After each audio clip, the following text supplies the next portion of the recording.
We gather as a house of stories. As we learn of those who have gone before, the way in front of us becomes clearer. As we weave together our individual tales into a common story, our loneliness lessens, and the ever-present web of our oneness is revealed.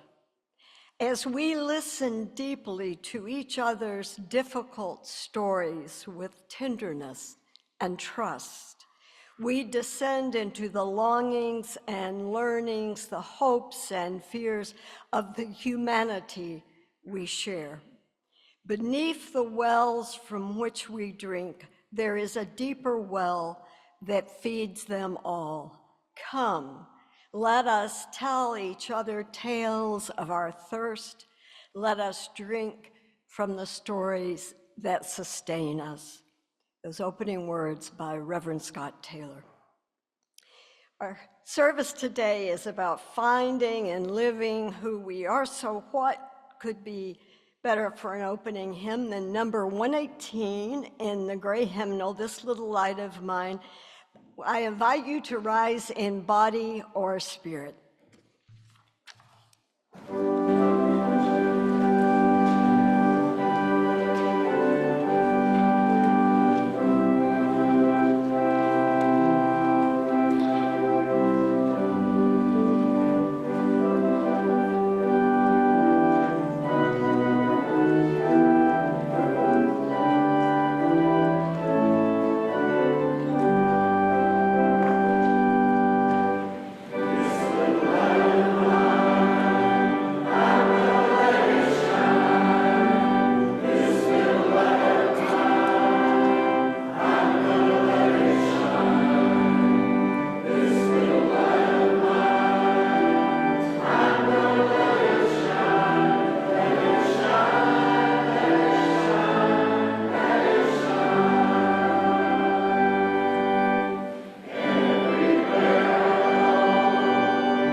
And please remain rising and body our spirit for the chalice lighting and the doxology. Would you lead us in the words for that, please?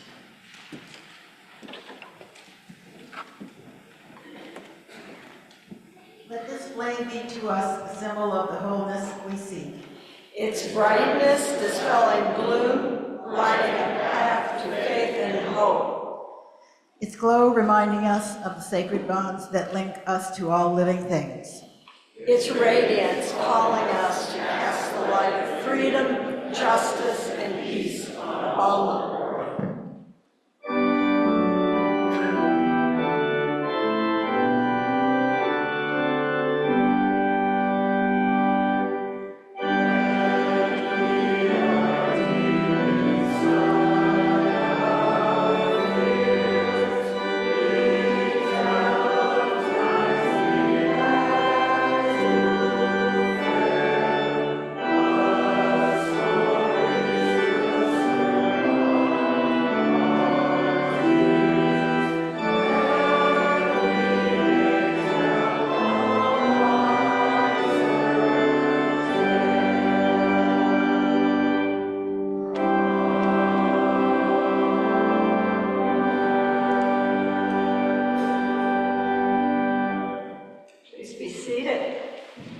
Good morning, and welcome, welcome, welcome.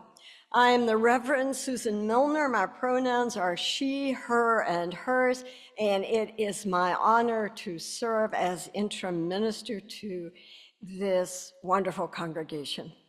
We gratefully acknowledge the Patuxet Wampanoag people on whose ancestral lands we are actually gathering today, and we commit to support and honor their history and culture as we have done this year with a scholarship for an Indigenous child.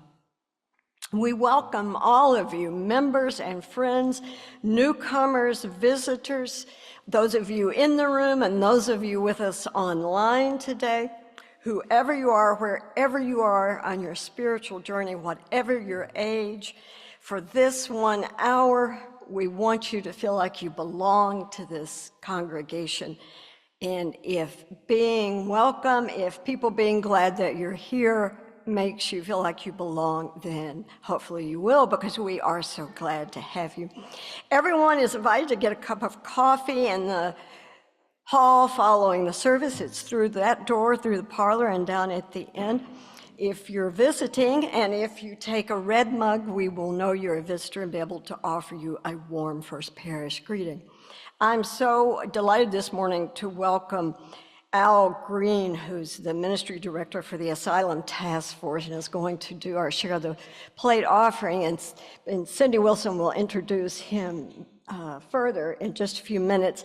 But Al will be doing a presentation downstairs in the chapel at 11:15? At 11:15, so please get your coffee and make your way down there. I think that's everything, except to, again, just say we're so glad you're here and welcome. And now will somebody lead us in singing the children out?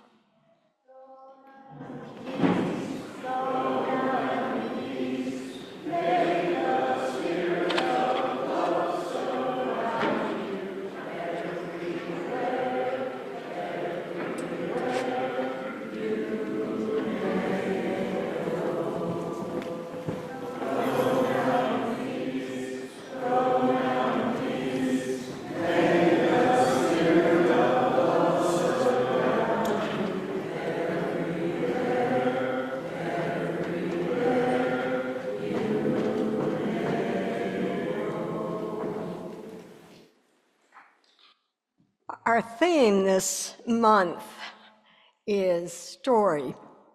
And today we are focused on individual stories. Next week, which is Martin Luther King Jr.'s weekend, the lead up to Martin Luther King Day, as we consider that and the intersecting story of his story in America as we are unfolding even this January, it will be very much about collective story. This reading is called Wooed into This World, again by Scott Taylor. If my Southern accent is too much for you to discern, wooed, I'm saying it as in W-O-O, being courted. Who dreamed you into being? What stories sat in their heart as they imagined who you would become? Who helped you imagine your story? Who helped you see your place in the story of the world? And what maybe matters the most, who helped you understand that you could be the author of your own unfolding? All of which is a way of asking who listened until you could hear yourself speak, until you trusted the voice that is your own. And now that you know what it is like to have the tale of yourself be heard into being, how might you midwife the story of another into existence? You know the kinds of stories I'm talking about, those kept in cramped spaces of silence for fear of how hard and narrow the world of ours can be. Who needs your listening so that their story can be set free? Whose story needs held in your heart so that it knows it is worth entering the world? We say it's about listening, but really it's about love. It is through affection that our stories are born, they are wooed into this world. Never forget that, nor this. It is through loving the stories of others and the stories of our own that we discover they love us back. So be it. Amen.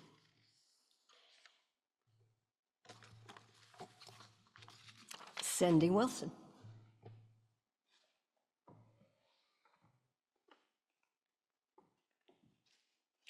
Good morning. My name is Cindy Wilson, and my pronouns are she and her. This morning, I would like to welcome Al Green and his guests from the Asylum Task Force of Worcester and the Hadwin Park Congregational Church. And I just want to reiterate that we will be meeting at 11:15 down in the chapel to hear some stories and to have conversations, so I hope that you all will join us. First Parish Church has been in relationship with the Asylum Task Force since 2019, when our welcoming congregation committee took a meal and a self-fund check to a monthly community dinner. Since then, Al has made the trip to Duxbury a few times to give updates on how they are proceeding with their important work of providing food, shelter, housing, and many other things to the LGBTQI people seeking asylum in the United States. So it is with great pleasure that I welcome Al back to the First Parish Church.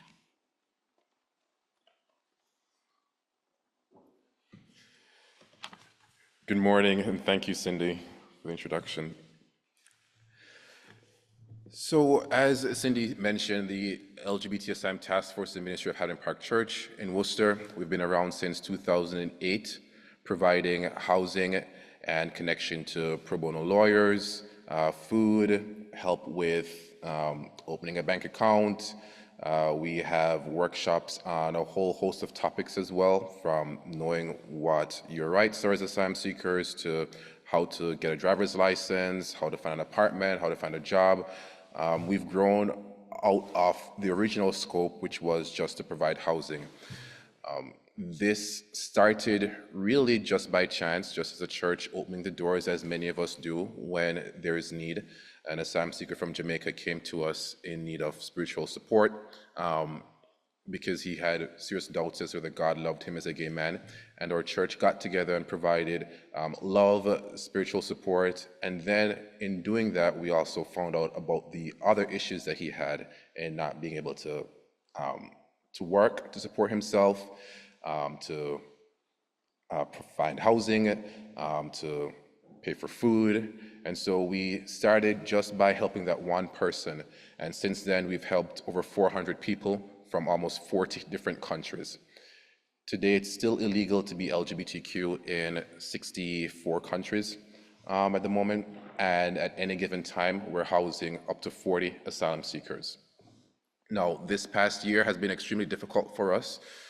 We've seen 2024, we saw a 10% decrease in our donors, or the number of donors, as well as the amount that was raised. At the same time, we've seen a 50% increase in asylum seekers reaching out to us or just showing up in need of housing and support. It's made life a lot difficult for us. We've had to be very creative in terms of being able to continue to support the folks that we're housing. And amidst all of that, right, last year we had 150 people apply to us for housing and help. We were able to place folks, if they're not with us, connect them to other temporary resources throughout the country. It is a tireless effort. It is only possible through the help of congregations like yours stepping up and helping us. And I'm extremely happy that throughout COVID and throughout the past few years, we're able to maintain this relationship. And I hope that you're able to stick around afterwards for the session and learn a lot more about the asylum process, a lot more about the journeys that people have to undergo in order to get here, and how it is that you can further help. But before that, I know we have the share the plate opportunity, and so I encourage and invite each of you to dig deep into helping us, because we need as much help as we can. Thank you.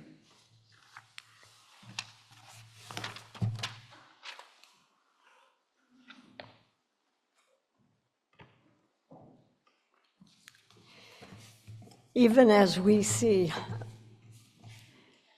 rights threatened in this country, it becomes even more important to protect those rights and be able to extend the umbrella of their protection to other people. Al did the perfect introduction, so please give as generously as you can on this Share the Plate morning. Morning offering will now be gratefully received.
Thank you.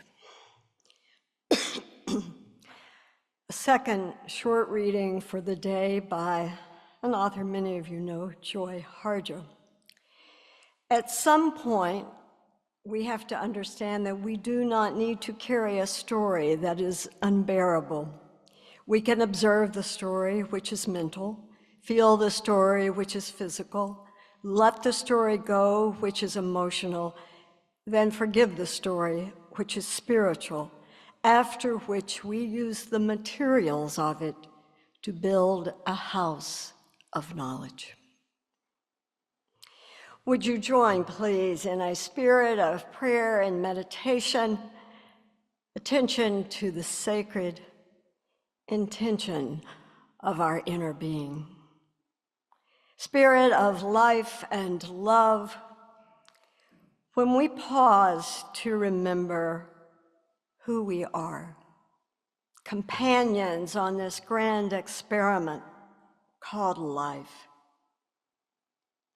When we take a moment to shed the ways we have been carefully taught to lead from fear, to punish the poor, to persecute those who don't look like we do, or love like we do, or live like we do, to deny the rights to those who are different.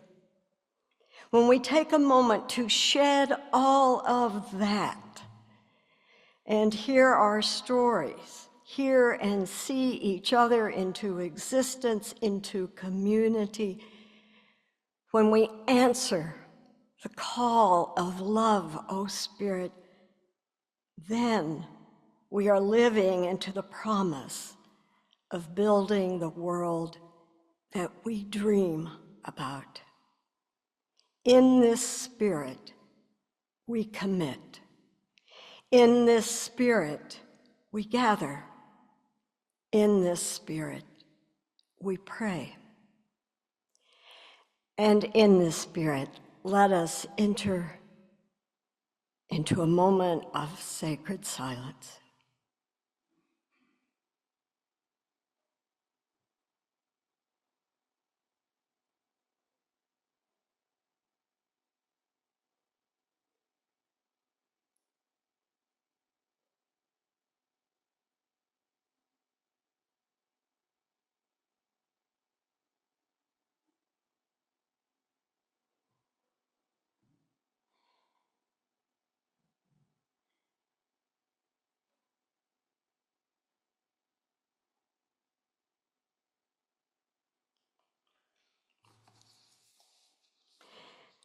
May our hopes and dreams take flight on the wings of love. Amen. Blessed be. Words of the prayer were adapted from the Reverend Alicia Ford.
At the age of 41, Don Snyder, an assistant professor of English, never saw it coming. Well-liked by students, nominated every year for Professor of the Year, Snyder assumed that he was on the fast track to tenure, which means a permanent teaching position. When he received a letter from university officials telling him that they were letting him go, his immediate thought was they got the wrong guy. But they didn't. In a book that he later wrote, he describes what followed for him internally: denial, anger, rationalization, and eventually such deep depression that he began to sleep the days away. He had lost not only his job, but also his income, his house, his colleagues and their regard, everything he thought that promised a good life, albeit less acknowledged, a good life in his white male privileged Western universe. But the real meaning came home one day when a student expressed great resentment at him for being fired. Man, not another baby boomer out of work. Every time one of you guys loses his real job, you take the jobs at the mall so that I can't pick up summer work. I didn't even see, Snyder later writes, that I was standing next to him on a dividing line between how you imagine your life will turn out and how it actually does. Have any of us ever stood on that dividing line? Has anyone lost a job, had a disappointing career, a broken relationship, an addiction, a mental health challenge, a serious mistake in judgment? Have you been rejected for who you are or who you love? Are you broken in some way, physically, mentally, spiritually? Well, welcome to the Unitarian Universalist Church. Welcome to a congregation of all souls. One of the reasons that we come to a community like this is so that we can bring our full selves. There are no perfect people here. No one who has been spiritually airbrushed. Mainly, we're just people with wounds and scars and flaws, as well as privilege aplenty. People who have, in our time, had to pick up the pieces. I have. In the wake of an unexpected divorce, a friend once told me, when we're young, our lives stretch out ahead of us like an open space to be filled. Why wouldn't we think it's all going to happen the way we want it to? Of course, what we face may not be our own failure, as it has been for some, but the moral failure of the society in which we find ourselves. Today, Al Green spoke to us about LGBTQIA+ people seeking asylum from unforgiving, intolerant states. There's nothing of personal failure in being born where you're born, nor in wanting to live as the person you really are, or love the person that you love, or marry the person you come to care for. There's nothing of failure there. There's only the failure of others' imagination to shape a society in which there's room for you to live proudly and safely and with respect. But in both situations, where we fail and where the world fails us, our storylines can feel like roller coasters headed down toward disappointment and despair. Now, maybe you think my life isn't a story, it's just a life. But I would invite you to reconsider. Our lives consist of many stories, and we tell them all the time. And oh, how we love to tell the good ones, the healing ones, the triumphant ones. You know, one of my concerns as your interim minister every week is whether I've already told you that story I'm telling you before.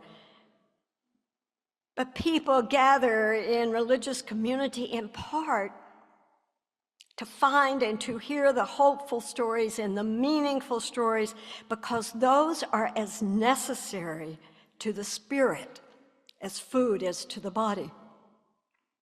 In Jewish and Christian religious culture, the whole world is told as a story. In the beginning, God created heaven and earth. And so, for that matter, does science. In the beginning, the Big Bang set it all in motion. The wonderful thing, the thing I want you to sit with and reflect on today, is that yes, there are tragedies and there are evils in this world that sometimes just smack us down. But often, so often, the stories of our lives give us choice. Wherever you are in a particular moment, there might not be just one way that story's going to go.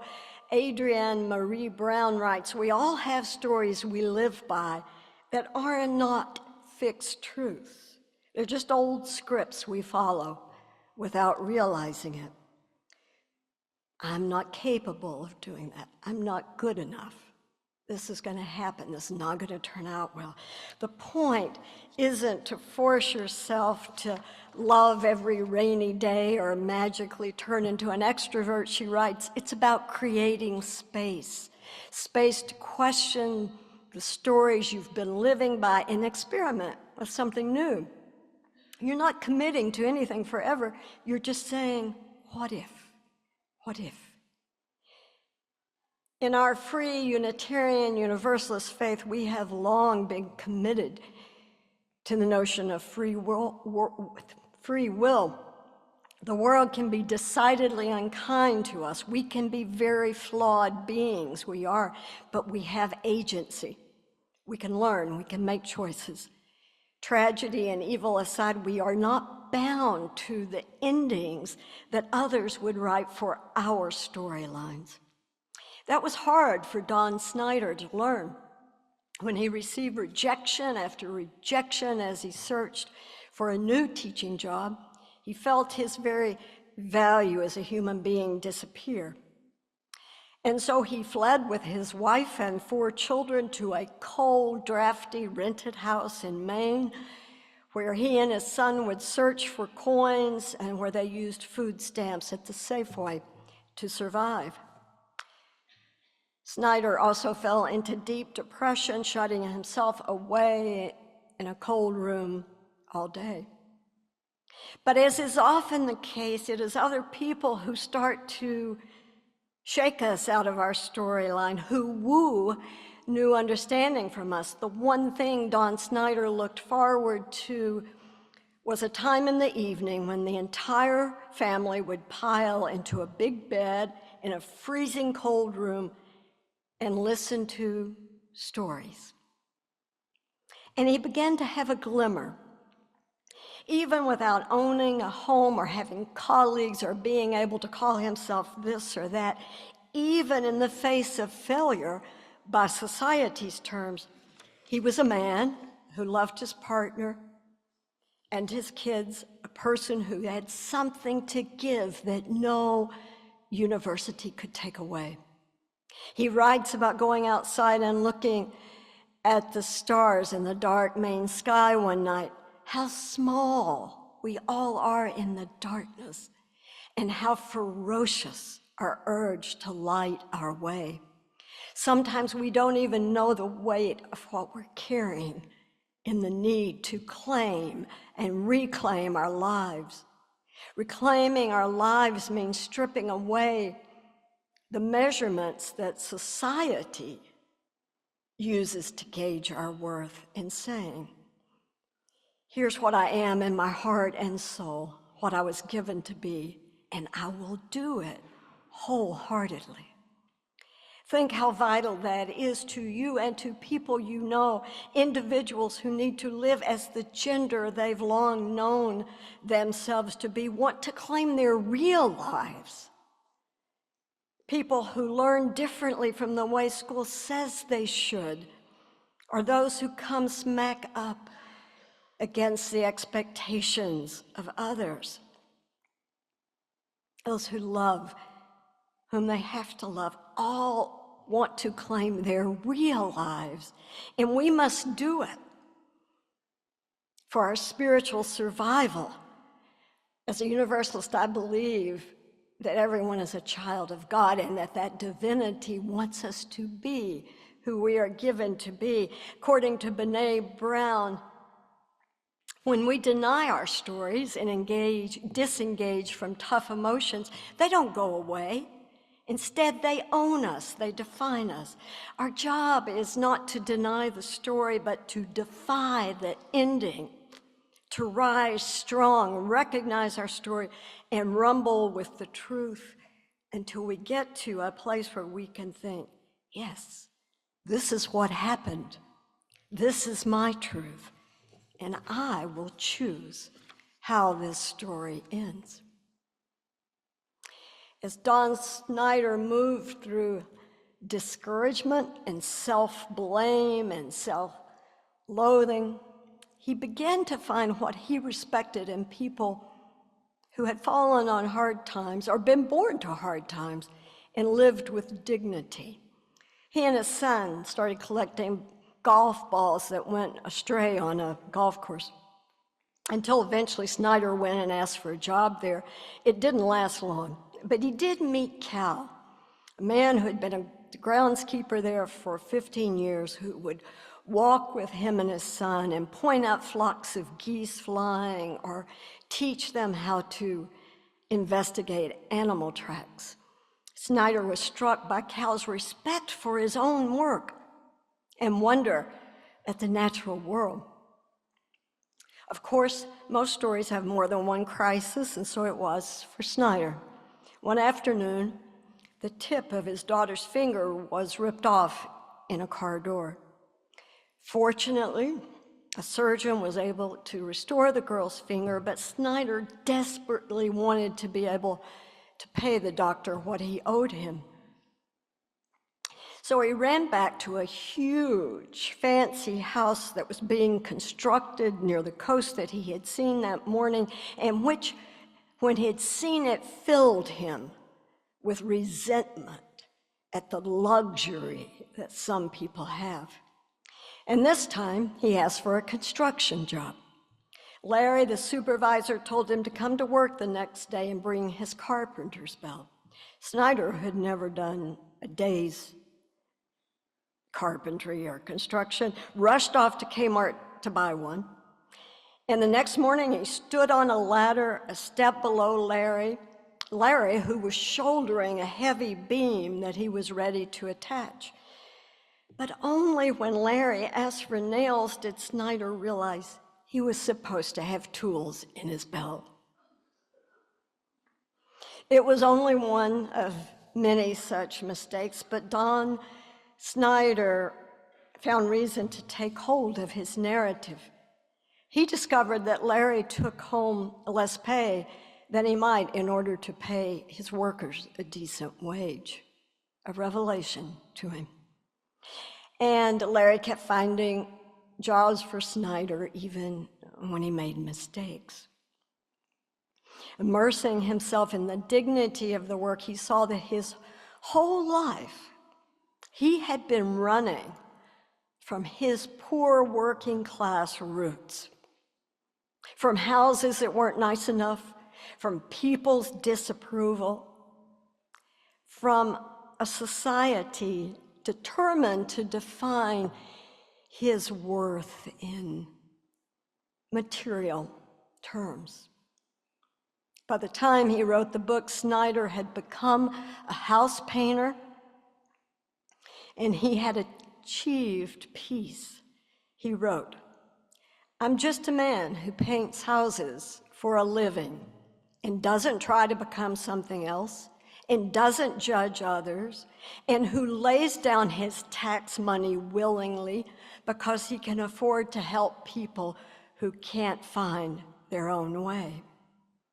I am a man who is going to become good enough that someday he can build his own house. And if I'm lucky, someday I'm going to spend more time with my friends." When we have the courage to walk into our story and own it, we get to write the ending, says Brené Brown. My friends, so many of our stories are unfolding, ever unfolding. Find your storyline. Tell it as you must. Shape it as you can. And when you have the opportunity, witness the story of others into being.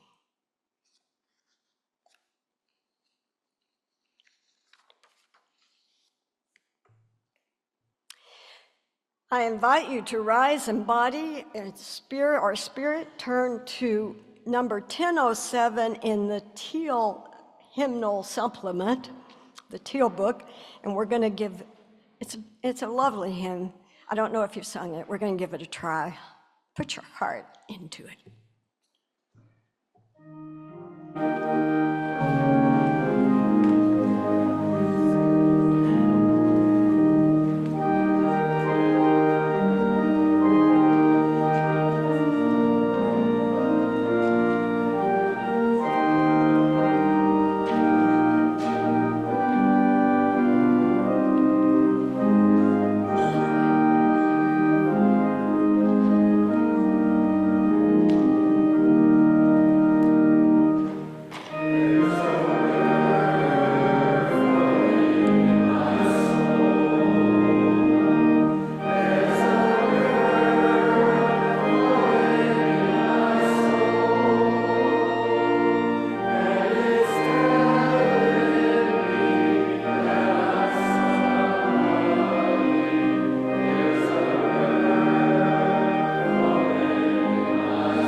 Would our chalice lighter or one of them come forward to extinguish the flame, please? And I invite you to join me in the words that are printed in your order of service.